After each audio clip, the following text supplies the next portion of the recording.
지금 이 순간 여러분이 가장 두려운 건 무엇인가요? 혹시 함께 웃고 이야기했던 사람이 갑자기 다른 얼굴을 드러내는 일 아닐까요? 여러분이 믿고 따랐던 사람이 한순간에 등을 돌려 돌이킬 수 없는 상처를 남기는 그런 순간. 그건 인생에서 가장 큰 손실입니다. 그 사람을 잘 안다고 생각했는데 알고 보니 내가 본 건 겉모습이었을 뿐. 그 인상이 너무 좋아서, 말이 너무 다정해서 좋은 사람일 거야라 믿었던 순간들이 결국 후회로 바뀌는 일은 한 번쯤 다들 겪어보셨을 겁니다. 그렇다면 어떻게 해야 그 후회를 줄일 수 있을까요? 사람의 인상이 좋다는 건 좋은 사람이라는 보장이 아닙니다. 오히려 좋은 인상이 그 사람의 본성을 감추는 가면일 수도 있습니다. 오늘 방송의 주제는 인상 좋아도 이런 사람은 반드시 피하세요. 본성은 다릅니다. 입니다. 겉모습이 친절하고 다정해 보여도 실제로는 전혀 다른 마음을 품고 있는 세 부류의 사람에 대해 말씀드릴 겁니다. 이 이야기의 시작은 대전에서 상담받으러 오셨던 서정아 씨의 이야기로 풀어보려 합니다. 서정아 씨는 35살의 워킹맘입니다. 아이를 키우며 직장 생활을 하다 보니 마음 둘 데가 없어 회사에서 친절하게 대해주는 한 동료에게 조금씩 마음을 열게 되었다고 합니다. 그 동료는 항상 먼저 말을 걸고 힘들어 보이면 음료수도 건네주고 가끔 늦은 시간에 안부 메시지를 보내며 아이 키우느라 고생 많죠. 제가 도와드릴 건 없을까요? 말도 참 따뜻했다고 합니다.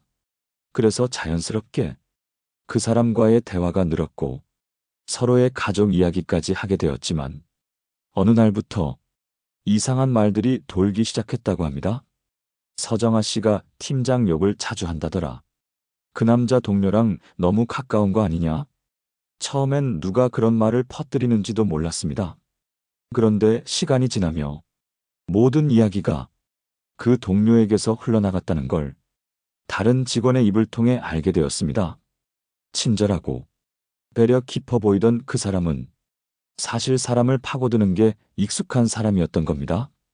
정보를 모으고 사람의 약점을 기억하고 그걸 필요할 때 꺼내 자신의 입지를 넓히는 데 사용하는 그런 사람이었습니다. 서정아 씨는 말했습니다. 그 사람 얼굴만 보면 지금도 속이 울렁거려요. 웃는 얼굴이 무서운 얼굴이라는 걸 그때 처음 알았어요. 이 사례는 첫 번째로 피해야 할 부류의 사람을 명확하게 보여줍니다. 바로 지나치게 친절한 사람입니다. 겉으로는 항상 웃고 도움을 주는 것 같지만 그 친절함 뒤에는 자기 이익과 계산이 숨어 있는 경우가 많습니다. 다음으로는 두 번째, 인상은 좋지만 결코 가까이 해선 안 되는 또 다른 사람의 이야기를 전해드리겠습니다.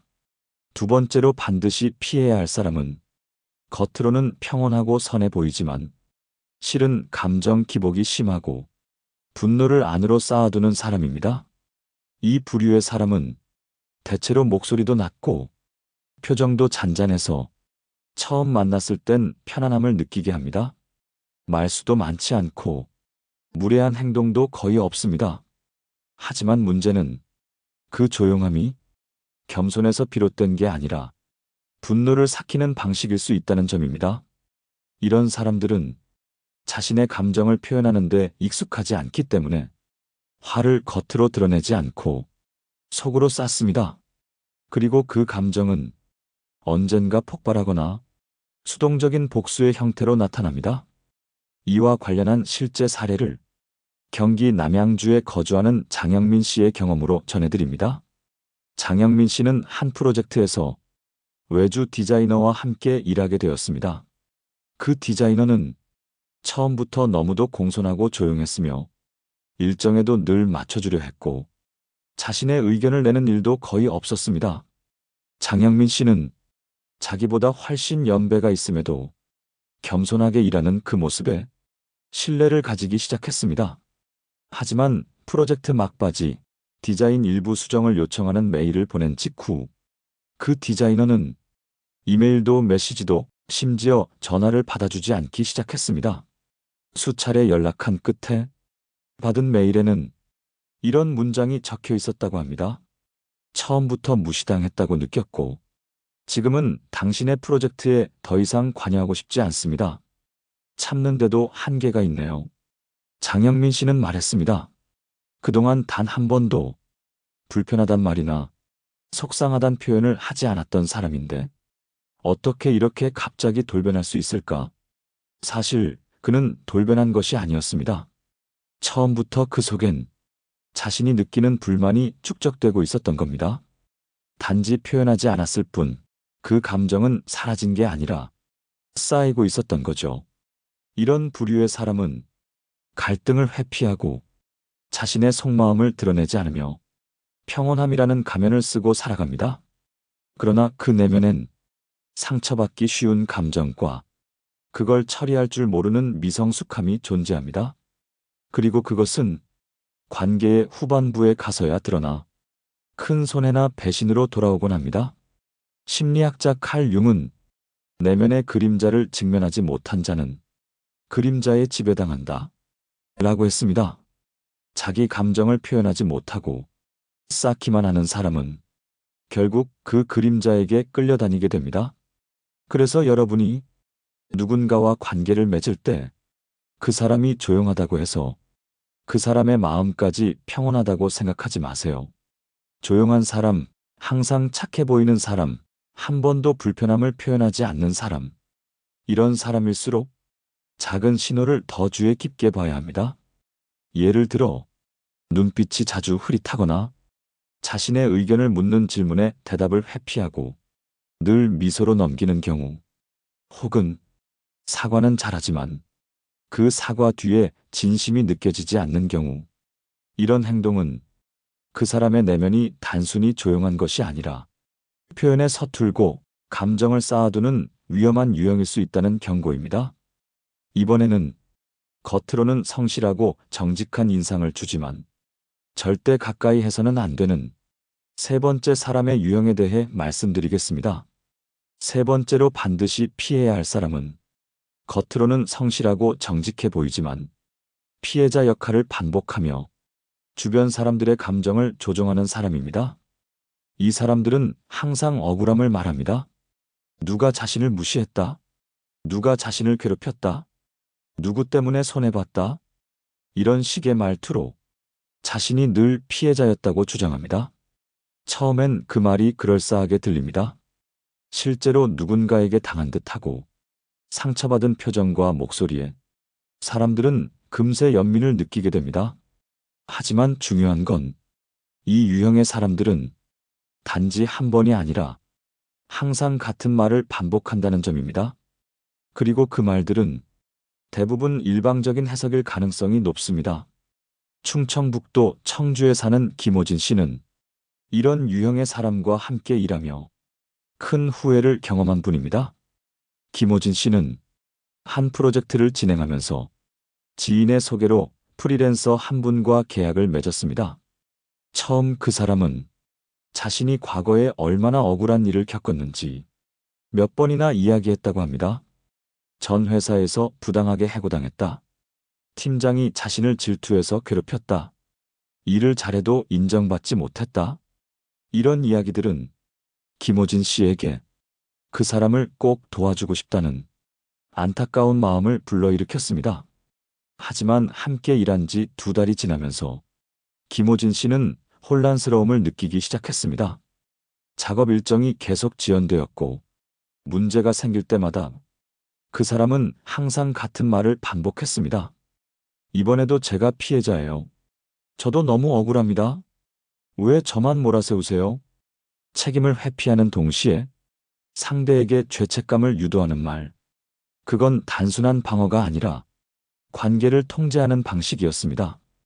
결국 김호진 씨는 그와의 협업을 종료했고 이후에도 주변 지인들로부터 비슷한 피해 사례를 들었다고 합니다. 이 사례의 핵심은 그 사람이 실제 피해를 당했는지가 아닙니다. 그 피해를 언제 어디서든 계속해서 말하고 그걸 통해 타인을 움직이려 한다는 점입니다. 피해자 역할을 반복하는 사람은 항상 자기 인생에서 문제의 중심이 타인이라고 생각합니다. 그래서 반성보다는 항상 불만과 원망이 먼저 나옵니다. 이 사람과 가까이 하면 처음엔 연민을 느끼지만 결국엔 여러분이 그 사람의 분노의 대상이 되거나 감정의 쓰레기통이 될 가능성이 큽니다. 철학자 루소는 진짜 피해자는 조용히 고통을 견딘다. 항상 피해만을 외치는 자는 자기 안의 책임을 외면한 사람이다. 라고 말했습니다. 그렇습니다. 피해자 코스프레는 관계 속에서 타인을 조정하고 책임을 회피하는 아주 교묘한 방식입니다. 이런 사람과 함께하게 되면 여러분은 매번 죄책감을 느끼게 되고 내가 뭘 잘못했나 돌아보며 정작 그 사람이 만든 상황의 피해자가 여러분 자신이 되는 경우가 많습니다. 그래서 여러분 인상이 아무리 좋아도 자신의 힘든 과거를 자주 말하고 그걸로 동정을 유도하거나 비난을 은근히 반복하는 사람이라면 한 발짝 물러나 관계의 속도를 늦춰야 합니다. 이번에는 이 세 부류의 사람들에 대한 핵심을 철학적 시선과 함께 정리하고 여러분이 일상에서 어떻게 현명하게 이런 사람들을 구별하고 스스로를 보호할 수 있는지 구체적인 방법으로 이어가겠습니다. 지금까지 말씀드린 첫 번째, 지나치게 친절한 사람. 두 번째, 감정을 말하지 않고 쌓아두는 사람. 세 번째, 항상 피해자 역할을 하는 사람. 이 세 부류는 모두 공통적으로 겉모습은 좋아 보입니다. 말투도 부드럽고 표정도 순해 보이며 한두 번 만났을 때는 오히려 참 괜찮은 사람이다라는 인상을 주기 쉽습니다. 그래서 이들이 더 위험한 겁니다. 경계심이 풀린 순간 여러분의 마음속 깊이 스며들고 결국에는 상처를 남기거나 관계를 일방적으로 끌고 가는 일이 생기곤 하죠. 그렇다면 우리는 이들을 어떻게 알아차릴 수 있을까요? 이제부터는 철학적인 시선과 함께 세 부류 사람들의 공통된 징후와 관계에서 반드시 체크해야 할 신호들을 구체적으로 살펴보겠습니다. 먼저, 지나치게 친절한 사람. 이 사람들은 늘 상대에게 잘해줍니다. 가벼운 부탁도 먼저 도와주고 말도 따뜻하게 합니다. 하지만 여러분이 한 번이라도 그 친절에 응답하지 않거나 거절을 하면 어떻게 반응하는지를 주의 깊게 보셔야 합니다. 이런 사람은 상처를 잘 받는 척하며 서운함을 은근히 드러냅니다. 제가 도와드린 건 괜찮은데 제가 필요할 땐 좀 섭섭하네요. 이런 식으로 말이죠. 즉, 그 친절이 무조건적인 게 아니고 언젠가 그 대가를 바라는 친절이었다는 사실이 조금씩 드러나기 시작하는 겁니다. 이런 사람은 결국 자기 계산 아래 움직이고 있었던 것이며 그 친절은 상대의 마음을 얻기 위한 전략일 수 있습니다. 다음으로 감정을 말하지 않는 사람. 이 사람은 늘 괜찮다고 말합니다. 무슨 일이 있어도 아니에요, 괜찮아요. 그냥 제가 신경 쓴 거예요. 라고 하죠. 그런데 이 말을 곱씹어보면 상대는 불편했지만 말로 표현하지 않고 그 감정을 혼자 처리하고 있다는 뜻입니다. 그리고 그 감정은 관계가 깊어졌을 때 어느 날 갑자기 터집니다. 그동안 쌓였던 말들이 분노와 함께 폭발하는 순간 여러분은 이 사람이 왜 이러지? 하는 충격을 받게 되죠. 그래서 이 사람들과 관계를 맺을 땐 표현이 적다고 그 사람이 항상 편안한 건 아니라고 기억하셔야 합니다. 침묵 뒤에 숨어있는 불편함을 감지할 수 있어야 이 관계가 여러분을 해치지 않게 됩니다. 그리고 마지막, 항상 피해자 역할을 하는 사람. 이 부류는 항상 주변 상황과 사람을 탓합니다. 자신은 잘못한 게 없고 세상이 자신에게만 가혹했다고 말하죠. 여기서 주의해야 할 건 여러분이 그 사람의 이야기를 듣고 계속해서 내가 뭔가를 해줘야 하나라는 책임감을 느끼게 될 때입니다. 이들은 그렇게 타인의 감정적 책임을 자꾸 전가합니다. 여러분이 힘들다고 말하면 나도 더 힘들어 라고 하고 여러분이 바쁘다고 말하면 나는 외로워서 미칠 것 같아 라고 반응합니다. 결국 이 사람은 여러분에게 감정의 부담을 떠넘기며 자신은 그 안에서 피해자로 남습니다. 이런 사람을 구분하는 가장 쉬운 방법은 그들이 어떤 사람들과 과거에 관계를 맺었는지를 곰곰이 들어보는 겁니다. 그 이야기에 나오는 인물이 전부 가해자라면 그 사람은 지금도 또 다른 가해자를 찾고 있는 중일 수 있습니다. 노자의 도덕경에는 이런 문장이 있습니다. 부드럽고 낮은 것은 강하고 높은 것을 이긴다. 하지만 그 부드러움이 집착으로 흐르면 그 자체가 독이 된다. 겉으로는 부드러워도 그 안에 감정의 독이 쌓이면 그 관계는 결국 여러분을 병들게 합니다. 이번에는 이 세 부류의 사람들과 거리를 둘 수 있는 구체적인 방법, 그리고 여러분 스스로를 지키기 위해 일상에서 어떻게 감정과 관계를 조절해야 하는지를 현실적인 사례로 정리해 드리겠습니다. 이제는 지금까지 말씀드린 세 부류의 사람들과 어떻게 거리를 두고 현명하게 관계를 정리하거나 유지할 수 있을지를 구체적인 상황과 함께 말씀드리겠습니다. 사람을 멀리한다는 건 결코 냉정하거나 나쁜 일이 아닙니다. 그건 자신을 보호하는 가장 지혜로운 태도입니다. 그 사람이 악의가 없다 하더라도 나에게 끊임없이 상처를 준다면 그건 결국 해로운 관계입니다. 첫 번째, 지나치게 친절한 사람과의 거리 조절입니다. 이 사람은 처음엔 무척 편안하고 좋은 사람처럼 느껴집니다. 그러나 어느 순간 그 친절이 부담이 되고 그 친절의 대가를 은근히 바라기 시작할 때 여러분은 스스로를 의심하게 됩니다. 내가 뭐 잘못했나? 그 사람은 나한테 잘해줬는데 왜 이렇게 불편하지? 이런 생각이 든다면 이미 그 관계는 여러분의 감정을 잠식하기 시작한 것입니다. 이럴 땐 감사함은 표현하되 호의를 기대하지 않도록 관계를 분명히 하는 것이 중요합니다. 예를 들어 항상 도와주셔서 감사해요.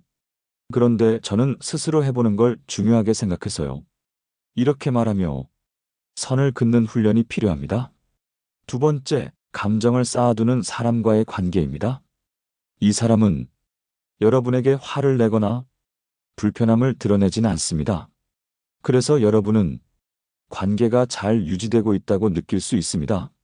하지만 나중에 저는 그때 너무 힘들었어요. 그 일 아직도 기억나요. 이런 식으로 예상치 못한 말을 듣게 될 수 있습니다. 이런 상황을 피하려면 대화를 자주 시도하고 그 사람의 감정 상태를 간접적으로라도 확인하는 노력이 필요합니다. 그때 내가 너무 급하게 말하지 않았어요? 혹시 나 때문에 불편했던 건 없었죠? 이런 질문은 상대가 감정을 표현할 수 있도록 안전한 틀을 만들어주는 역할을 합니다. 이 관계에서는 표현의 공간을 만들어주는 것이 곧 예방이 됩니다. 세 번째, 피해자 코스프레를 하는 사람과의 거리입니다. 이 사람은 여러분의 연민을 이용합니다. 여러분이 따뜻하게 다가가면 그 사람은 점점 더 내가 피해자니까 내가 도와줘야 해라는 논리를 만들어갑니다. 이 관계에서는 정서적 경계를 분명히 해야 합니다. 예를 들어 그 사람이 힘든 이야기를 꺼낼 때 처음엔 공감하되 계속 같은 이야기를 반복하면 이렇게 말해보세요. 그런 일 정말 속상했겠어요. 그런데 그 문제는 이제 당신이 정리해야 할 부분 같아요. 내가 해줄 수 있는 건 여기까지예요. 이 말을 한다는 것이 냉정해 보일까 걱정되실 수 있습니다. 하지만 여러분이 지치고 여러분이 상처받는다면 그 관계는 결국 둘 다를 병들게 합니다. 심리학에서는 이런 관계를 감정 착취라 부릅니다. 상대는 고통을 말하며 여러분의 감정을 소모시키고 여러분은 점점 무력해집니다. 이럴 때 여러분은 도움을 주는 사람이 아니라 이용당하는 사람이 됩니다. 그래서 관계에서 내 감정의 소모를 스스로 체크하는 습관을 항상 유지해야 합니다. 만나고 나면 지치는 사람, 그 사람과의 대화 후 마음이 무거워지는 사람. 그런 관계는 좋은 사람이냐 나쁜 사람이냐의 문제가 아니라 나와 맞지 않는 사람이라는 신호입니다. 어떤 사람과 가까워지느냐에 따라 여러분의 삶은 평온해질 수도 있고 매일 감정의 전쟁터가 될 수도 있습니다. 이번에는 오늘 이야기한 모든 내용을 짧고 강하게 정리하면서 여러분께 전하고 싶은 마지막 메시지를 감동과 위로를 담아 마무리하겠습니다. 이제 오늘 여러분과 나눈 이야기를 마음속 깊이 되짚어볼 시간입니다. 인상은 믿을 수 없습니다.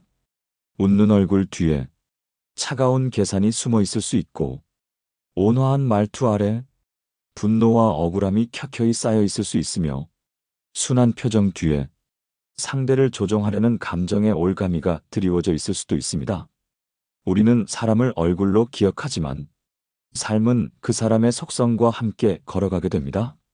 오늘 우리가 나눈 핵심은 세 가지였습니다. 첫 번째, 지나치게 친절한 사람. 그 친절이 대가 없는 것 같아도 속마음에는 보답을 기대하는 욕구가 숨어 있을 수 있습니다.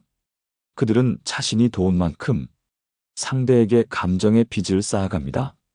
두 번째, 감정을 쌓아두기만 하는 사람. 표현하지 않아서 문제 없어 보이지만 그 침묵이 쌓이고 쌓여 언젠가 폭발할 때 모든 관계를 무너뜨리는 폭탄이 됩니다. 세 번째, 항상 피해자인 사람. 자신은 늘 억울하고 상처받았다고 말하며 다른 이에게 감정의 책임을 전가합니다. 여러분은 듣고만 있어도 조용히 무너지게 되는 관계 속에 내몰리게 됩니다. 그렇기에 관계의 시작에서부터 신중해야 합니다. 상대의 겉모습보다 말보다 행동과 반응, 그리고 일관성을 살펴야 합니다. 진짜 좋은 사람은 항상 조용히 다가옵니다. 자신의 상처를 자랑하지 않고 도움을 줄 때 계산하지 않으며 불편한 감정을 솔직히 말할 줄 아는 사람입니다. 우리는 모두 사람을 만나며 상처받습니다. 그건 피할 수 없는 일입니다.